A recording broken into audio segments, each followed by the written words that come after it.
আজ কথা বলবো হচ্ছে গ্লোবাল ট্যালেন্ট ভিসা নিয়ে।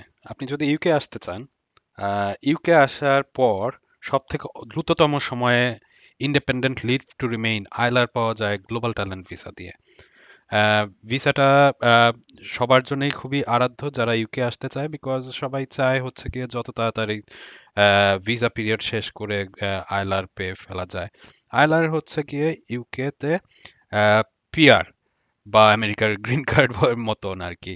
ইনডেফিনেট লিভ টু রিমেইন, আপনি অনির্দিষ্টকাল এখানে থাকতে পারবেন।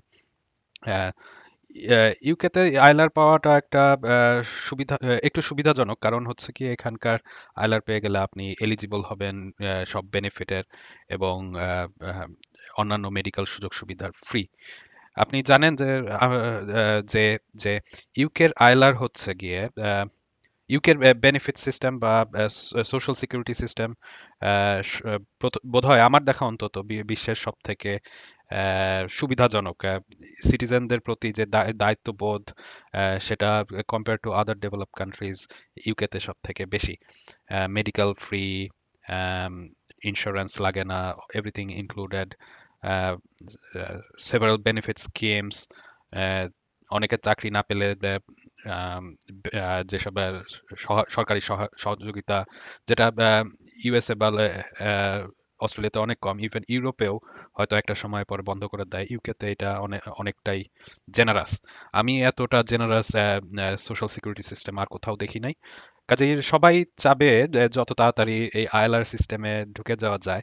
আহ, এবং আমার কাছে মনে হয় যদি আপনি গ্লোবাল ট্যালেন্ট ভিসাতে, যে কোনো ইমিগ্রেন্ট যদি গ্লোবাল ট্যালেন্ট ভিসাটা পায়, তার জন্য সব থেকে সহজে আইএলআর পাওয়াটা সহজ। কারণ কি? কারণ আপনি 3 বছরের ভিতর আইএলআর পাওয়ার জন্য এলিজিবল হয়ে যান। আপনি অ্যাপ্লাই করতে পারবেন না 3 বছর পরেই। তো গ্লোবাল ট্যালেন্ট ভিসা নিয়ে যখন কথা বলবো, আমার মতো যারা গ্লোবালটা বাইরে থেকে আসতে চায়, ইমিগ্রেন্ট হিসেবে বাইরে থেকে আসতে চায় ইউনিভার্সিটি চাকরি নিয়ে বা অন্য কোনো চাকরি নিয়ে, আহ, সম্ভব হলে গ্লোবাল ট্যালেন্ট ভিসাটা, যদি এলিজিবল হয় কেউ, অন্য কোনো ভিসা না নিয়ে গ্লোবাল ট্যালেন্ট ভিসায় আসাটা সব থেকে সুবিধাজনক compare to other visas. Like skilled worker visa 5 বছর লাগবে, নর্মাল রুটে তো 10 বছর লাগে, কিন্তু গ্লোবাল ট্যালেন্ট ভিসাটা হচ্ছে একমাত্র ভিসা যেটাতে 3 বছরে আপনি আইএলআর পেতে পারেন, আহ, ইংল্যান্ডের পিআর পেতে পারেন। আহ, তো গ্লোবাল ট্যালেন্ট ভিসাটা জন্য আপনাকে ইনফরমেশন পাওয়ার জন্য আপনাকে গুগল করতে হবে global talent visa UK. Let's Google, দেখি কেমন কেমন গ্লোবাল ট্যালেন্ট ভিসা ইউকে। যখনই আমি লিখতে গেলাম, গুগলে আমাকে বেশ কিছু সাজেস্ট করছে গ্লোবাল ট্যালেন্ট ভিসা ইউকে এর সাকসেস রেট কেমন, অফকোর্স কম্পিটিটিভ, এজ লিমিট আছে নাকি, এন্ডোর্সমেন্ট নিতে চাই কিনা, বিভিন্ন ধরনের এই আছে। আমি শুধু গ্লোবাল ট্যালেন্ট ভিসা ইউকে লিখে সার্চ দিচ্ছি। গ্লোবাল ট্যালেন্ট ভিসা ইউকে লিখে সার্চ দেওয়ার আগে আমার একটু ইচ্ছা করলো যে সাকসেস রেটটা দেখে আসি। এটা বলছে আহ, এই প্রসেসের সাকসেস রেটটা হাই, যারা অ্যাপ্লাই করে অলমোস্ট 90% এন্ডোর্সমেন্ট পায় এবং ফাইনালি 75% এই ভিসাটা পায়। সো আপনার জন্য এটা পাওয়াটা খুব একটা অস্বাভাবিক কিছু হওয়ার কথা না, যদি আপনি ফাইনালি অ্যাপ্লাই করার ডিসিশন নেন, যদি আপনি মনে করেন যে আপনি এলিজিবল, তাহলে 75% এরা বলছে যে আপনি পেতে পারেন। আচ্ছা, যাই আমরা গ্লোবাল ট্যালেন্ট ভিসা ইউকে লিখে সার্চ দিই, দিলাম, নিয়ে গেল আমাকে apply for global talent visa. আমার মেইন ডকুমেন্ট এখানে থেকে আমি জানতে পারবো যে কি কি রিকোয়ারমেন্ট আছে, আহ, সেটা আহ, কি করলে আমি, কি কি কারণে আমি গ্লোবাল ট্যালেন্ট ভিসাতে অ্যাপ্লিকেবল, এলিজিবল হব। এখন গ্লোবাল ট্যালেন্ট ভিসা অ্যাপ্লাই করার জন্য ফার্স্ট অ্যান্ড ফরমোস্ট আমি মনে করি, এটা আমার পার্সোনালি, আমি যতটুকু আমার এক্সপিরিয়েন্স থেকে, আপনার পিএইচডি একটা থাকা লাগবেই লাগবে। এর এর নিচে হবে না। কাজেই ভিডিওটা লম্বা না করে আমি বলে দিচ্ছি, যাদের পিএইচডি নাই হয়তো বা এই ভিসাটা তাদের জন্য অ্যাপ্লিকেবল হবে না। হতে পারে, আমার এক্সপিরিয়েন্স অনুসারে হবে না। কিছু আমি তো আর সব জানি না, বা যতটুকু জানি আমার এক্সপিরিয়েন্স থেকে আমি আজকে শেয়ার করছি। গ্লোবাল ট্যালেন্ট ভিসার জন্য বেশ কয়েকটি রুট আছে। আপনি আহ, যদি একাডেমিয়া বা রিসার্চ ফিল্ডে হন, বা arts and culture, digital technology, এই ধরনের ফিল্ডগুলো থেকে হন, আপনি গ্লোবাল ট্যালেন্ট ভিসার জন্য অ্যাপ্লাই করতে পারেন এই ধরনের ফিল্ডে থাকলে। আমার আমার আমি আজকে মেইনলি ফোকাস করব হচ্ছে একাডেমিয়া অ্যান্ড রিসার্চ, যারা ইউনিভার্সিটি চাকরি নিয়ে আসে বা পোস্ট ডক করে বা রিসার্চ অর্গানাইজেশন কাজ করে। Research in social science, medicine, engineering, humanities or social science, anything. কিন্তু একাডেমিয়াতে আসলে বা এই ধরনের রিসার্চ ফিল্ডে কাজ করলে তাদের জন্য আজকের ভিডিওটা উপকারী হতে পারে। গ্লোবাল ট্যালেন্ট ভিসা নিয়ে আপনি কতদিন থাকতে পারবেন? 3 বছর পরেই আপনি আইএলআর পাওয়ার জন্য যোগ্য, কিন্তু আপনি চাইলে 5 বছর পর্যন্ত এই গ্লোবাল ট্যালেন্ট ভিসা নিয়ে থাকতে পারবেন, কোনো সমস্যা নেই, একবারে 5 বছরের অ্যাপ্লাই করতে পারবেন। তবে আমি বলবো যে 3 বছর পরে যেহেতু আইএলআর পাওয়া যায়, 3 বছরেরই অ্যাপ্লাই করুন। আহ, যদি আপনি প্রথম অ্যাপ্লাই করেন, আহ, আমি যেহেতু স্কিল্ড ওয়ার্কার ভিসা থেকে গ্লোবাল ট্যালেন্ট ভিসায় সুইচ করেছি, আমি ওই 3 বছর হতে যতদিন লাগে আমি 1 বছরের জন্য অ্যাপ্লাই করেছিলাম, 2 বছর স্কিল্ড ওয়ার্কার ভিসাতে ছিলাম। আপনি যদি প্রথমেই করতে চান তাহলে প্রথমেই গ্লোবাল ট্যালেন্ট ভিসা 3 বছরের জন্য অ্যাপ্লাই করে দেওয়াটাই আমার কাছে মনে হয় সব থেকে ফাইন্যান্সিয়ালি বুদ্ধিমানের কাজ। কারণ ভিসা অ্যাপ্লিকেশন ইউকেতে একটু খরচ সাপেক্ষ, বেশ অনেকটাই খরচ সাপেক্ষ compare to other countries like USA আর অস্ট্রেলিয়া। যদি আপনি 5 বছরের বেশি থাকতে চান, 3 বছরের বেশি থাকলে আইএলআর নিয়ে নিতে পারেন। ইন কেস আপনি আইএলআর নিতে চাচ্ছেন না বিভিন্ন কারণে, তাহলে আপনি 5 বছর তো গ্লোবাল ট্যালেন্ট ভিসাতে ইজিলি থাকতে পারেন। যদি 5 বছর পূরণ হয়ে যায় তারপর আপনাকে আইএলআর নিতে হবে যদি কন্টিনিউ করতে চান আর কি। গ্লোবাল ট্যালেন্ট ভিসার পাওয়ার জন্য দুটো স্টেপ। একটা হচ্ছে গিয়ে এন্ডোর্সমেন্টের জন্য অনেক সময় অ্যাপ্লাই করতে হয়, তারপরে ফাইনালি ভিসার অ্যাপ্লাই করতে হয়, অথবা অনেক সময় এক স্টেপেও করে ফেলা যায়। এন্ডোর্সমেন্ট যদি লাগে আপনার, আহ, তাহলে দুটো স্টেপ, আর যদি এন্ডোর্সমেন্ট পৃথকভাবে না লাগে তাহলে এক স্টেপেই অ্যাপ্লাই করে ফেলা যায়। গ্লোবাল ট্যালেন্ট ভিসাতে আগে কিছুদিন আগেও এটার ফিস ছিল হচ্ছে গিয়ে 716 টাকা, 716 পাউন্ড। আর এখন এটার ফিস হচ্ছে গিয়ে 766 পাউন্ড। এই গত মাসেই এটা ইনক্রিজ করেছে, এপ্রিল 2025-এ। যদি আপনার 2 স্টেপে অ্যাপ্লাই করতে হয়, 561 পাউন্ড লাগবে প্রথম স্টেপে এন্ডোর্সমেন্ট পাওয়ার জন্য, আর দ্বিতীয় স্টেপে লাগবে 205 পাউন্ড ফাইনালি ভিসাটা অ্যাপ্লাই করার জন্য। আহ, সব মিলিয়ে 561 প্লাস 205, 766 পাউন্ড ইন টোটাল। এটা হচ্ছে আপডেটেড, এখন আজকের দিনে আপডেটেড ভিসা ফিস। আমি একটু কমে পেয়েছি, বেশি কম না, 50 পাউন্ড কম সব মিলায়, বিকজ আমি আরো কিছুদিন আগে অ্যাপ্লাই করেছিলাম। আম, যদি আপনি 2 স্টেপে করেন এরকম আলাদা আলাদা করে দিতে পারবেন, আর যদি এক স্টেপে করতে পারেন তাহলে তো একবারেই দিয়ে দিতে হবে। এর উপরে আপনাকে আইএইচএস ফি দিতে হবে হচ্ছে গিয়ে আইএইচএস, ইন্টারন্যাশনাল হেলথ সার্চার্জ, সম্ভবত আমার যতদূর মনে পড়ে। আপনার হেলথ সার্চার্জটা পড়বে হচ্ছে গিয়ে 1035 পাউন্ড পার ইয়ার পার পারসন। আপনি যদি শুধু আপনার জন্য অ্যাপ্লাই করেন তাহলে আপনার জন্য 1 বছরে 1035 পাউন্ড এক্সট্রা আইএইচএস ফি লাগবে। যদি আপনি 2 জন 3 জন বা পুরো ফ্যামিলি ধরেন 4 জন আছেন, তাহলে 4 জনের জন্য আলাদা আলাদা করে 1035 পাউন্ড লাগবে প্রত্যেক বছরে। যদি 3 বছরে করেন তাহলে 3 বছরের জন্যই 1035, 1035, 1035, একজনের 3000, 1035 গুণ 3 বছর। আবার 3 জন যদি হয় আবার গুণ 3, এভাবে আলাদা আলাদা করে, একটু খরচ সাপেক্ষ। গ্লোবাল ট্যালেন্টে অ্যাপ্লাই করার জন্য আপনাকে দুটো রুট দেয়া আছে। আপনি যদি চান, আপনি এক্সেপশনাল প্রমিস বা এক্সেপশনাল ট্যালেন্ট। এক্সেপশনাল ট্যালেন্ট হচ্ছে কি একটু বেশি আহ, আহ, যাদের কনক্রিট ইয়া আছে, যারা অলরেডি ট্যালেন্টেড বলতে পারছে, তারা এক্সেপশনাল ট্যালেন্ট রুটে অ্যাপ্লাই করে। আর যারা মনে করে যে এক্সেপশনাল প্রমিস, আমার কাছে মনে হয় আমার এক্সপিরিয়েন্স থেকে এক্সেপশনাল প্রমিসটা একটু সহজ, বিকজ প্রমিস ভবিষ্যতে ভালো করবে, ট্যালেন্ট অনেকটা অলরেডি যাদের ট্র্যাক রেকর্ড আছে। কাজেই আপনার ট্র্যাক রেকর্ড থাকলেও প্রমিস যদি বলেন, এক্সেপশনাল প্রমিস বলেন, তাহলে একটু সহজ হয়। কারণ আহ, আপনি এখন ভালো করছেন আবার ভবিষ্যতেও ভালো করবেন। এখন ভালো করছে যারা, তারা ওইটাতে অ্যাপ্লাই করতে পারে, অসুবিধা নাই। কিছুটা ডকুমেন্টেশনটা ইজি আমার কাছে মনে হয়েছে। কাজেই এক্সেপশনাল প্রমিস আর এক্সেপশনাল ট্যালেন্ট দুটো রুট। এখন আইএলআর পাওয়ার ক্ষেত্রে এক্সেপশনাল প্রমিস বা এক্সেপশনাল ট্যালেন্ট দুটো রুট থাকলেও এক্সেপশনাল ট্যালেন্ট হলে সবসময় এটা 3 বছর। এক্সেপশনাল প্রমিসে যদি কেউ অ্যাপ্লাই করে তাহলেও 3 বছর, বেশিরভাগ ক্ষেত্রেই। কিছু কিন্তু দু এক জায়গায় আছে যাদের, যেখানে এক্সেপশনাল প্রমিস যদি আপনার হয় তাহলে 5 বছর ওয়েট করতে হতে পারে আইলার পাওয়ার জন্য। কোন কোন ক্ষেত্রে আহ, সেটাতে আসছি।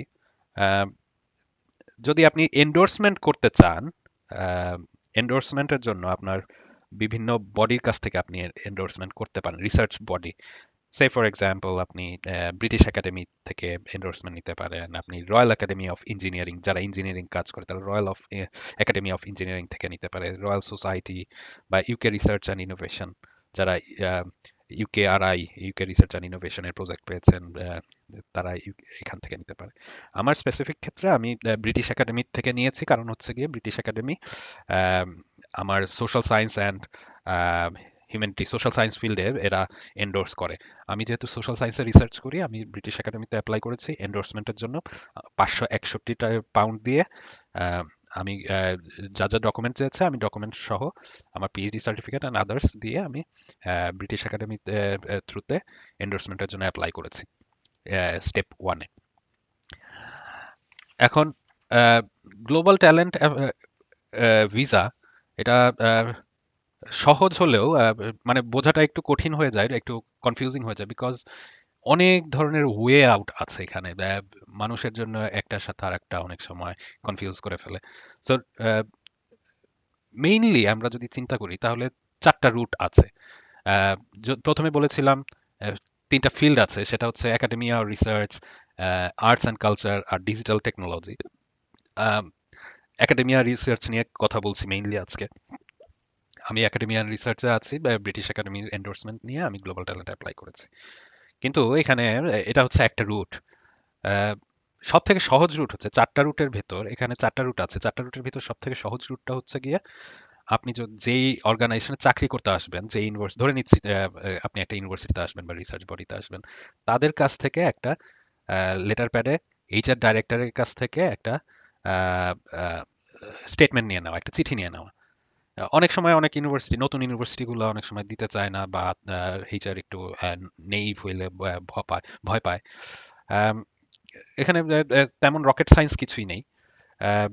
একাডেমিয়ান রিসার্চে যারা মোটামুটি ট্র্যাক রেকর্ড আছে, যারা কিছুদিন কাটিয়েছে, অনেক সময় অনেকে বলে যে প্রফেসর হতে হবে বা সিনিয়র রিসার্চ ফেলো হতে হবে, এমন কিছুই না। আপনার পিএইচডি থাকতে হবে, আপনি যদি মোটামুটি কিছু পাবলিকেশন থাকে আপনি এটার জন্য অ্যাপ্লাই করতে পারেন আর কি, ভেবে দেখতে পারেন। তো আপনি যদি চাকরি পান, চাকরি পাওয়ার জন্য তার মানে হচ্ছে কি আপনি মোটামুটি ট্র্যাক রেকর্ড আপনি অলরেডি তৈরি হয়ে গেলেই ইংল্যান্ডের চাকরি পাওয়া যায়, কারণ এটা অনেক কম্পিটিটিভ সিনারিও। কাজেই আমি ধরে নিচ্ছি আপনার সেই ট্র্যাক রেকর্ড মোটামুটি আছে। এইচআর ডাইরেক্টর একটা সাইন করে দিবে, আপনাকে একটা চিঠি দিবে। বেসিক্যালি আপনার এমপ্লয়ার সেক্ষেত্রে এন্ডোর্স এন্ডোর্স করবে আর এইচআর ডাইরেক্টরের থ্রুতে। এইচআর ডাইরেক্টর এই চিঠিতে বলবে যে আপনার চাকরিটা অ্যাডভার্টাইজ হয়েছিল, ওপেন কম্পিটিশন ছিল, প্রপারলি অ্যাডভার্টাইজ হয়। ইউকেতে সাধারণত jobs.ac.uk-তে অ্যাডভার্টাইজ হয়, সেখানে অ্যাডভার্টাইজ হয়েছে।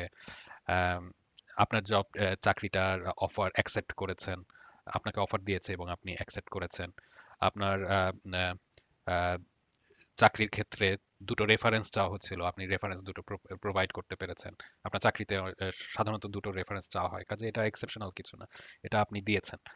জব টাইটেল কি, কোন ডিপার্টমেন্টে, আপনি যদি লেকচারার হন তাহলে লেকচারার, কোন ডিপার্টমেন্ট, আপনি যদি অ্যাকাউন্টিং ডিপার্টমেন্ট হন, ফাইন্যান্স ডিপার্টমেন্ট হন, ফাইন্যান্স ডিপার্টমেন্টে। আপনি যদি একাডেমিক রিপ্রেজেন্টেটিভ থেকে থাকে আপনার ইন্টারভিউ প্যানেলে, আপনি যদি ইউনিভার্সিটি চাকরি করেন তাহলে অবশ্যই ইন্টারভিউ প্যানেল একটা বসেছে, সেই ইন্টারভিউ প্যানেলে মিনিমাম 3 জন ছিল আপনার আপনার রিসার্চ ফিল্ডে বা আপনার এক্সপার্ট ফিল্ডে, সেটা বলতে হবে। আহ, 3 জন থাকতে হবে, যে নট নট নেসেসারি 3 জন মোটামুটি। আমি ইন্টারভিউ প্যানেলে 3 জন থাকতে হবে, এর মধ্যে অন্তত একজন ছিল আপনার আপনার রিসার্চ ফিল্ডে, এটা বলতে হবে। সাধারণত এটা থাকে, অন্তত একজন তো আপনার রিসার্চ ফিল্ডে থাকবে, তাই না? আর ইন্টারভিউ বোর্ডে মিনিমাম 3 জন থাকতে হবে। আহ, মোটামুটি এইরকম একটা চিঠি যদি আপনি আপনার এইচআর আপনাকে দিতে রাজি হয়, তাহলে আপনি গ্লোবাল ট্যালেন্ট ভিসার জন্য অ্যাপ্লাই করতে পারেন। অনেক সময় এইচআর বলে যে আপনার পজিশনটা লিডারশিপ পজিশন হতে হবে, না হলে তারা চিঠি দিতে পারবেন। হ্যাঁ, লিডারশিপ পজিশন হতে হবে, কিন্তু তার মানে এই না যে আপনাকে লেকচারার অবস্থায় আপনাকে চাকরি দেওয়ার আগেই তাদের কন্ট্রাক্টে লিডারশিপ থাকতে হবে। আপনি ওভারঅল আপনার ট্র্যাক রেকর্ডের ভিতর লিডারশিপের এভিডেন্স আছে কিনা সেটা থাকতে হবে। আহ, বাকিটা এই চিঠিতে শুধু এতটুকু দিলেই হবে যে আপনার জবটা অ্যাডভার্টাইজ হয়েছিল, আপনার আপনি জবটা অ্যাকসেপ্ট করেছেন, অফার দিয়েছে আপনাকে, আপনি অ্যাকসেপ্ট করেছেন, রেফারেন্স দুটো দিয়েছেন, ইন্টারভিউ প্যানেল বসেছে, ইন্টারভিউ প্যানেলে 3 জন লোক ছিল এবং তার মধ্যে একজন আপনার সাবজেক্ট এক্সপার্টিস ছিল। যদি এইচআর এটা দিতে চায়, আপনি একবারেই অ্যাপ্লাই করে ফেলতে পারেন গ্লোবাল ট্যালেন্টে, আর কোনো সমস্যা নেই, আপনাকে নতুন করে আর এন্ডোর্সমেন্ট নিতে হবে না। তো এই গেল হচ্ছে রুট ওয়ান। আপনাকে 766 টাকা দিয়ে, 766 পাউন্ড দিয়ে ভিসা ফি অ্যাপ্লাই করতে হবে, সাথে অবশ্যই আইএইচএস ফি অ্যাপ্লিকেবল হারে দিতে হবে। আহ, সেটা হচ্ছে আইএইচএস হচ্ছে কি আপনার মেডিকেল খরচ। যত দিনের জন্য আসবেন তত দিনের মেডিকেল খরচ অলরেডি দিয়ে ফেলছেন। আইএলআর হয়ে গেলে আর মেডিকেল খরচ দিতে হবে না, তখন আপনি ফ্রি সোশ্যাল বেনিফিট পাবেন। এটা হচ্ছে রুট ওয়ান গেল। রুট টু হচ্ছে কি আপনি ইন্ডিভিজুয়াল ফেলোশিপ যদি পান, আপনি কোনো ফেলোশিপের জন্য অ্যাপ্লাই করলেন 3 বছরের জন্য, আপনি আইএলআর, আপনি গ্লোবাল ট্যালেন্টে অ্যাপ্লাই করবেন। ফেলোশিপটা দিবে কারা? ব্রিটিশ একাডেমি দিতে পারে, রয়্যাল একাডেমি অফ ইঞ্জিনিয়ারিং দিতে পারে, বা রয়্যাল সোসাইটি দিতে পারে। এক্ষেত্রেও আপনার কোনো সেপারেট এন্ডোর্সমেন্ট লেটার লাগবে না। এন্ডোর্সমেন্ট আলাদা করে নিতে হবে না। আপনি যখনই ফেলোশিপ পাবেন আপনি একবারে অ্যাপ্লাই করে ফেলতে পারবেন। সো এটা হচ্ছে রুট টু। রুট ওয়ান ছিল আপনি চাকরি পাচ্ছেন, এইচআর আপনাকে এন্ডোর্স করছে এবং আপনি একবারে অ্যাপ্লাই করছেন। রুট টু হচ্ছে কি আপনি ফেলোশিপ পাচ্ছেন ব্রিটিশ একাডেমি থেকে বা রয়্যাল সোসাইটি থেকে বা রয়্যাল একাডেমি অফ ইঞ্জিনিয়ারিং থেকে, আপনি একবারে অ্যাপ্লাই করে দিচ্ছেন। আহ, ওই ফেলোশিপটা বা চাকরিটাই আপনার এন্ডোর্সমেন্ট, একবারে অ্যাপ্লাই করে দিতে পারবেন। রুট থ্রিতেও আপনি একবারে অ্যাপ্লাই করে দিতে পারবেন যদি আপনি রিসার্চ গ্র্যান্ট পান কোনো, বা কোনো একটা রিসার্চ গ্র্যান্টে আপনি কাজ করছেন।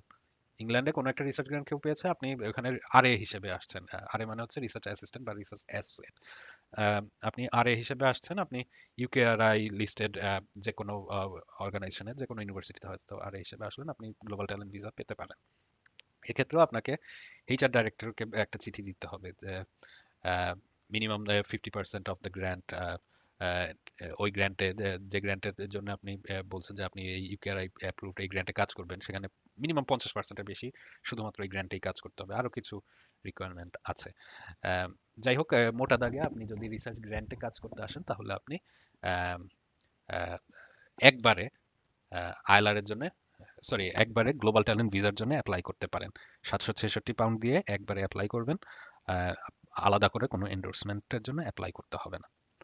তো route one, route two, route three সবগুলাই আপনি একবারে অ্যাপ্লাই করতে পারেন। রুট ফোরে গিয়ে যদি লেটস সে আপনাকে এইচআর এটা দিতে চাচ্ছে না, আপনি ফেলোশিপও পান নাই, এইচআর আপনাকে চিঠি দিচ্ছে না, তখন আপনি কি করতে পারেন? তখনও আপনার জন্য একটা ওয়ে খোলা আছে। যদি আপনার ট্র্যাক রেকর্ড ভালো থাকে, আপনি রুট ফোরে গিয়ে পিএইচডি যেহেতু আপনার আছে, আপনার পাবলিকেশনও যদি থাকে, আপনি রুট ফোরে গিয়ে পিয়ার রিভিউ রুটে অ্যাপ্লাই করতে পারেন। পিয়ার রিভিউ রুট আপনি নিজেই ইন্ডিপেন্ডেন্টলি অ্যাপ্লাই করবেন। তাহলে কি করতে হবে? আম, আপনি দুইটা রুটে, দুইটা স্টেজে অ্যাপ্লাই করবেন। প্রথমে আপনি এন্ডোর্সমেন্টটা নেবেন। এইচআর বা ফেলোশিপ বা অ্যাওয়ার্ড পেলে আপনাকে ডাইরেক্ট অ্যাপ্লাই করার সুযোগ দিত। এখানে আপনার এন্ডোর্সমেন্ট নাই, এটাই হচ্ছে কি আপনার বাধাটা দূর করার জন্য আপনি এন্ডোর্সমেন্ট চাবেন। আমার ক্ষেত্রে বা যারা সোশ্যাল সায়েন্সে কাজ করে তাদের জন্য ব্রিটিশ একাডেমি তে এন্ডোর্সমেন্ট চাইতে হয়। তো প্রথমেই চাওয়ার সময় ওই ভিসা ফি যেটা 766 পাউন্ড, সেটাকে ভাগ করে আহ, প্রথম এই এন্ডোর্সমেন্ট চাওয়ার সময় 561 পাউন্ড দিয়ে প্রথমে অ্যাপ্লাই করতে হয় স্টেজ ওয়ানে। তো অ্যাপ্লাই করার পরে যদি ব্রিটিশ একাডেমি বা রয়্যাল সোসাইটি বা অন্য যে অর্গানাইজেশনগুলো আছে, রয়্যাল একাডেমি অফ ইঞ্জিনিয়ারিং বা ইউকেআরআই, ওরা যদি আপনাকে দিয়ে দেয় এন্ডোর্সমেন্ট, তাহলে তো আপনি এন্ডোর্সমেন্ট পেয়ে গেলেন। তারপর স্টেজ টুতে গিয়ে ভিসা অ্যাপ্লাই করবেন। তখন আপনাকে আইএইচএস ফিটাও দিতে হবে। এটাই হচ্ছে মোটামুটি নিয়ম। এখন স্টেজ ফোরটা একটু সাবজেক্টিভ এই কারণে যে, অন্তত আমার কাছে মনে হয়েছে যে কিভাবে আমি প্রমাণ করব যে আমি, যেহেতু আমার জব অফার আছে সেটা ঠিক আছে, কিন্তু এটা তো জব অফারের বেসিসে দিচ্ছে না, এইচআর দিয়ে দিলে এটা অবজেক্টিভ হতো। তো এখানে আমি অ্যাপ্লাই করব, আবার কোনো কারণে আবার আমার অ্যাপ্লিকেশনটা যদি ডিনাই করে দেয়, ওরা যদি না দেয়, এটা আমি এনশিওর করব কিভাবে? এটা একটা সাবজেক্টিভ জায়গা, কিন্তু মোটামুটি দেখা যায় যে যদি আপনার পিএইচডি থাকে, ট্র্যাক রেকর্ড থাকে, ওরা সাধারণত দিয়ে দেয়। ডিনাই করার কথা না। এন্ডোর্সমেন্ট মানে হচ্ছে কি আপনাকে ওরা অ্যাকনলেজ করে যে আপনি এই ফিল্ডে একজন ট্র্যাক রেকর্ডধারী ভালো রিসার্চার, আপনার ট্র্যাক রেকর্ড আছে। না করার তো কোনো কারণ নেই, আপনার যদি থাকে তাহলে তো না করার কোনো কারণ নেই। এটা হচ্ছে গিয়ে প্রথম কথা। এখন আসি হচ্ছে গিয়ে কি কি লাগবে। আপনাকে অ্যাক্টিভ রিসার্চার হতে হবে। ডকুমেন্টে বলা আছে হচ্ছে কি আপনাকে অ্যাক্টিভ রিসার্চার হতে হবে। আপনি either exceptional talent or exceptional promise হিসেবে অ্যাপ্লাই করবেন। এক্সেপশনাল প্রমিস আমি প্রথমেই বলেছিলাম একটু ইজিয়ার টু প্রোভাইড ডকুমেন্টেশন, কারণ প্রমিস ভবিষ্যতে এখনই অতটা ট্র্যাক রেকর্ড না থাকলেও চলছে। আপনাকে তারপরেও কিছু ট্র্যাক রেকর্ড তো থাকা লাগবেই।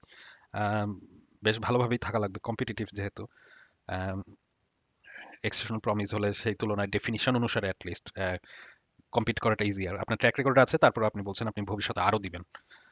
তো অ্যাক্টিভ রিসার্চারের ট্র্যাক রেকর্ডটা কি? আপনার অনেক পাবলিকেশন থাকতে হবে। রিসার্চ ফিল্ডে আপনার হয়তো গুগল স্কলারে ঠিক মতো আপনার সাইটেশনের ট্র্যাক রেকর্ড আছে, আপনি পাবলিকেশন করেছেন। ইউকেতে পাবলিকেশনটা অ্যাটলিস্ট বিজনেস ফিল্ডে এবিএস র্যাঙ্কিং, ক্যাবস র্যাঙ্কিং দিয়ে আমরা ধরি, chartered association of business school, এদের একটা র্যাঙ্কিং আছে। অন্তত 3 স্টার থাকলে, পাবলিকেশন থাকলে আপনার হয়ে যাওয়ার কথা, 2 স্টার দিয়েও হয়ে যাওয়ার কথা। যদি ক্যাবস র্যাঙ্কড কোনো জার্নাল পাবলিকেশন থাকে সেগুলো দেখাবেন। লাস্ট 10 বছরের ভেতর যা যা হয়েছে সেগুলো ওরা কনসিডার করে সাধারণত। আহ, আমি বোধহয় এটাই পড়েছিলাম যে লাস্ট 10 বছরের ভেতর অ্যাপ্লিকেশনে বোধহয় এরকম লেখা থাকে। তবে আপনি সবই দেখাতে পারেন, 10 বছর লাস্ট কত বছর, 10 বছর বা 7 বছরের একটা ওরা বলে, ওখানে বেশি প্রাধান্য দিবেন আর কি। যদি জায়গা থাকে আরো আগের গুলোও দিতে পারেন। 7 বছর তো আর 7 বছর 10 বছর তো অনেকটা সময়, তাই না? কাজেই এই সময়ের ভেতর যা যা রিসার্চ হয়েছে সেগুলো আপনি দিবেন, অ্যাপ্লিকেশনে লেখা থাকবে।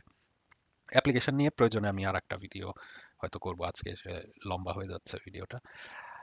তো পিএইচডি আছে আপনার, আপনার ট্র্যাক রেকর্ডও আছে, পাবলিকেশন আছে, তাহলে কি করতে হবে?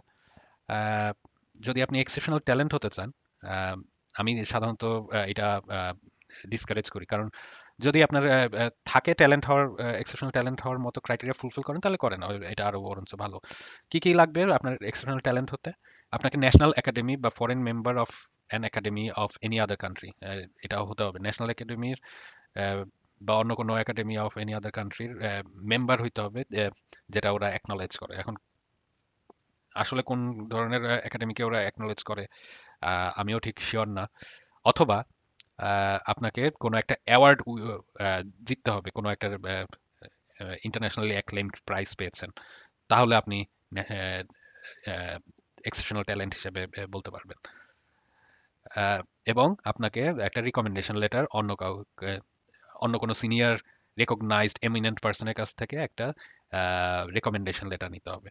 সো দুটো দুটো জিনিস, একটা হচ্ছে রেকমেন্ডেশন লেটার তো লাগবেই, এবং আপনাকে একটা মেম্বারশিপ লাগবে national academy or any other foreign member of N academy of any other country. So membership অথবা অ্যাওয়ার্ড, এটা লাগবে, অ্যাওয়ার্ড অথবা মেম্বারশিপ। এবং এর সাথে দুই হচ্ছে গিয়ে আপনার একটা রেকমেন্ডেশন লেটারও লাগবে। অন্যদিকে যদি আপনি এক্সেপশনাল প্রমিস রুটে অ্যাপ্লাই করেন, অপশনটা চুজ করেন, তাহলে আপনার জন্য সহজ। কি লাগবে? অফকোর্স আপনার রিসার্চে অ্যাক্টিভ হতে হবে, সেটা তো আগেই বলা আছে। আপনার পিএইচডি থাকতে হবে, এটা তো আগেই বলা আছে। আপনি ক্যারিয়ারে তুলনামূলক বিগিনার, একেবারে বয়স্ক হয়ে যান নাই, সেটা হতে হবে। বলছে আর কি, বয়স্ক হলেও বোধহয় আমার মনে হয় না কোনো সমস্যা আছে। আর হচ্ছে গিয়ে আহ, আর কি লাগবে আপনার? একটা রিকমেন্ডেশন লেটার লাগবে কোনো একটা এমিনেন্ট পার্সনের কাছ থেকে। এটাই হচ্ছে গিয়ে মেইনলি আপনার লাগবে। তাহলে এখানে সুবিধাটা হলো কি, আপনার মেম্বারশিপ বা অ্যাওয়ার্ড পাওয়ার বাধ্যবাধকতা রইলো না যদি আপনি এক্সটেনশন প্রমিসে অ্যাপ্লাই করেন। যদি আপনার মেম্বারশিপ বা অ্যাওয়ার্ড থাকে তাহলে তো আর প্রমিসে অ্যাপ্লাই করার দরকার নেই, আপনি ট্যালেন্টেই অ্যাপ্লাই করতে পারেন। এখন এই ট্যালেন্ট বা প্রমিস, এটা ওই অ্যাপ্লিকেশনে ঢুকলে ওই একই অ্যাপ্লিকেশন আপনাকে চুজ করতে বলবে, আপনি কোনো একটা পেজে চুজ করতে বলবে আপনি কি ট্যালেন্টে চাচ্ছেন নাকি প্রমিসে চাচ্ছেন। কাজেই অত কনফিউজড হওয়ারও কিছু নাই। অ্যাপ্লিকেশন একটাই অ্যাপ্লিকেশন, ওই অ্যাপ্লিকেশনের ভেতরে যে প্রমিস নাকি ট্যালেন্ট ওয়েতে আপনি গ্লোবাল ট্যালেন্টটা ক্লেম করছেন সেটা বলতে হবে। তো এর জন্য এই ভিসাটা পাওয়ার জন্য আপনাকে কিছু ডকুমেন্ট দিতে হবে। এইচআর এর কোনো বালাই নাই, এইচআর কে আর বলারই প্রয়োজন নাই। হিউম্যান রিসোর্স বা আপনার ইউনিভার্সিটিকে জানারই প্রয়োজন নাই। আপনাকে পিয়ার রিভিউ এন্ডোর্সমেন্ট বলে এটাকে। আপনি নিজেই একজন এমিনেন্ট পার্সন, রিনাউন্ড ব্রিটিশ পার্সনের কাছ থেকে আপনার একটা রিকমেন্ডেশন, পিয়ার রিভিউ রিকমেন্ডেশন লাগবে। আপনার একটা সিভি লাগবে, ভালো করে লিখতে হবে যে আপনার সিভিটা যতটা শর্ট করা যায় বা সবকিছু থাকলেও অসুবিধা নেই। সিভির কোনো লেন্থ বলা নাই, অনেকে বলে 3 পেজের ভেতরে হতে হলে ভালো। আমি আমি এরকম কোনো ক্রেডিবল সোর্স পাইনি। আমার সিভিটা একটু বড়ই ছিল, 7-10 পেজ হলেও অসুবিধা নাই। একাডেমিক সিভি সাধারণত একটু বড়ই হয়, এটা রেজিউমি না বা প্রফেশনাল সিভির মতো না। টাইপড হতে হবে, অনেকে বলে 3 পেজ, 3 পেজ না হয়ে 7-10 পেজ হলেও অসুবিধা হয় না। রেকমেন্ডেশন লেটারটা পুরোনো একটা ইউকে এর এমিনেন্ট পার্সনের কাছ থেকে নিতে হবে, internationally recognized in your field হতে হবে। তো ওই যে আপনাকে রেকমেন্ডেশন দিবে এমন একজন মানুষকে খুঁজে বের করতে হবে। আমি বলি যে যতটা এমিনেন্ট পার্সন যখন বলে, এটা তো সাবজেক্টিভ একটা বিষয়, আপনি মিনিমাম একজন প্রফেসরকে অ্যাপ্রোচ করবেন, যে আপনি যার কাছ থেকে আপনি এটা নিতে পারবেন, যে আপনাকে স্ট্রংলি লিখে দিবে। আহ, বরঞ্চ আপনি লিখে তার কাছ থেকে সিগনেচারটা নিয়ে নেবেন, কারণ আপনার যে জিনিস আর কেউ অত স্ট্রংলি লিখবে না বা জানবেও না। সো আপনি লিখবেন কেন, আপনি এই রিকমেন্ডেশন লেটারটা আপনি লিখে দিলেই ভালো হয় ওনার পক্ষ হয়ে। উনি শুধু সাইন করে দিল, এটা এটা ড্রাফটটা আপনি দিলেন, উনি কারেকশন করে সাইন করে দিল। এখানে এমিনেন্ট পার্সন কে ওই রিকমেন্ডেশন লেটারে কিছু জিনিস বললে ভালো হয়। কি ধরনের জিনিস বললে ভালো হয়? যে উনি আপনাকে চিনে, কিভাবে চিনে, উনি কি মনে করে যে আপনার এক্সেপশনাল ট্যালেন্ট আছে বা এক্সেপশনাল প্রমিস আছে, আপনি ভবিষ্যতে ভালো করবেন, আপনার এখন কি ট্যালেন্ট আছে, এগুলা বলতে হবে যে সে কেন মনে করে আপনার এই ট্যালেন্ট বা প্রমিস আছে। আপনি ইউকেতে থাকলে কেন ইউকে লাভ হবে, আপনি ইউকেতে থাকলে আপনার কি লাভ হবে, আপনি ইউকেতে থাকলে ফিউচার আপনার প্ল্যান কি, এগুলোও বলতে হবে। তো এই সবগুলো বললে একটা রিকমেন্ডেশন লেটার লিখতে হবে। সাধারণত 2-3 পেজের বেশি না যাওয়াই ভালো। আমি কোথাও হয়তো পড়েছি 3 পেজের বেশি এটা লেখা উচিত না। আমিও 3 পেজের বেশি সাজেস্ট করি না। আমি যখন অ্যাপ্লাই করেছি আমি 3 পেজের মধ্যে শেষ করেছি আমার এই রেকমেন্ডেশন লেটারটা। তো এটা টাইপ করা থাকতে হবে রেকমেন্ডেশন লেটারটা, এটা অর্গানাইজেশনের পেজে হতে হবে, ডেট দেয়া থাকতে হবে, যে লিখবে রিকমেন্ডেশনটা দিবে তার ফোন নাম্বার, তার ইমেল অ্যাড্রেস, কন্ট্যাক্ট অ্যাড্রেস দিয়ে দেওয়া থাকতে হবে। তো এই সব কিছু দিয়ে আপনি অ্যাপ্লাই করলে, এন্ডোর্সমেন্টের জন্য অ্যাপ্লাই করলে আপনার এন্ডোর্সমেন্ট হয়ে যায় সাধারণত 1 মাস 2 মাসের ভেতর। আম, তারপরে আপনি পাওয়ার পরে যে ওই চিঠিটা দিয়ে আবার স্টেজ 2-তে এন্ডোর্সমেন্টটা পাইলেই মোটামুটি শিওর এটি হয়ে যায় যে আপনি আলটিমেটলি গ্লোবাল ট্যালেন্ট ভিসাটা পাবেন। আর তারপরে আপনি স্টেজ 2-তে অ্যাপ্লাই করবেন হচ্ছে গিয়ে ফাইনালি ভিসার জন্য উইথ উইথ ইয়োর আইএচএস ফিস। তারপরে গ্লোবাল ট্যালেন্ট ভিসা হয়ে গেলে তো আপনি 3 বছর পরে আইএলআর পাবেন, 3 বছর থাকার পরে। এখন আপনি যদি ভিসা সুইচ করেন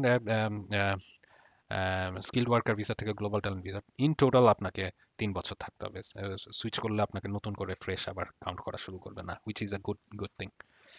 তো গ্লোবাল ট্যালেন্ট ভিসার আদ্যপান তো আজকে এই পর্যন্তই দিচ্ছি। আর ভবিষ্যতে একটা হয়তো অ্যাপ্লিকেশনে ঢুকে স্ট্রেট স্ট্রেট অ্যাওয়ে প্রত্যেকটা স্টেপ আলাদা আলাদা করে এন্ডোর্সমেন্টের জন্য বা ভিসার জন্য আলাদা আলাদা দুটো ভিডিও করার ইচ্ছা আছে।